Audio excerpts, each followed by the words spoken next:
Hey guys, how's it going? My name is Adam. Today I'm going to show you how to save document from WhatsApp to iPhone. So first of all, go ahead to your app, so Google Play. And what I'm going to do, I'm going to just go ahead and type WhatsApp and double check if my WhatsApp needs to be updated. If it does, just go ahead to do it. And if it doesn't, just move along to the next step. Now what I'm going to do, I'm going to go back to my screen, go ahead to my browser.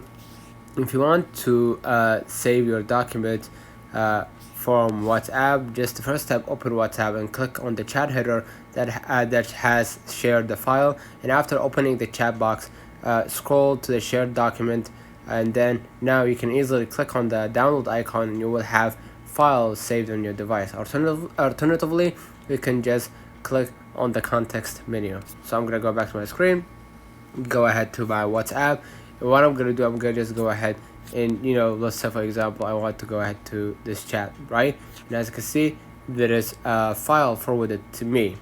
Now if I wanted to download it, I can just go ahead and click on the document right here, and what I'm gonna do, I'm gonna just click at the below left corner, or sorry, at the bottom left corner. You're gonna see a window or an option of an arrow. Just go ahead and scroll a little bit down right here and click save to files, and now you can save it to your files. Let me know in the comments if this video helped you. Don't forget to like and subscribe, and thank you for watching.